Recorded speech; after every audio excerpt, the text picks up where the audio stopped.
Good afternoon, welcome back to my channel MJ diary. আমি আজকে দুপুরবেলাতে পুচকেটাকে নিয়ে তাড়াহুড়ো করে খাওয়া দাওয়া করে কোথায় বেরোচ্ছি জানো? কারণ আমার জায়ের বড় মেয়েটার আজকে সুইমিং এর কম্পিটিশন আছে। তো বাড়ির সামনেই যেহেতু, তো ও চলে গেছে। এসেও গেছি, দেখো আমরা বাড়ির সামনেই একদম সুইমিং পুলটাতে যে সুন্দর করে অর্গানাইজ করেছে। তো এসে দেখি বেচারার একটা কম্পিটিশন হয়ে গেছে, তো নেক্সট রাউন্ডের জন্য বসে আছে। নেক্সট ইয়ার ওই বোট দিয়ে হবে, তো এই যে হচ্ছে। বয়েজেরটা আমি তুলতে পেরেছি, গার্লসেরটা আমি তুলতে পারিনি একটা অন্য কারণের জন্য। এদের 25 মিটার ছিল, তো বেশ ভালোই করেছে, কারণ ওরা না একটা ছোট্ট জায়গাতে নেটে প্র্যাকটিস করতো। তো এই যে আমাদের পুচকেটা, যাই হোক, ওর কম্পিটিশন হয়ে গেছে, এবার প্রাইজ ডিস্ট্রিবিউশনের পালা।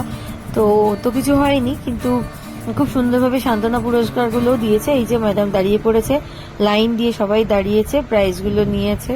আর অনেক অনেক টিফিন ছিল, খাওয়া দাওয়া করেছে, খুব ভালো মতন দিনটা কাটালাম।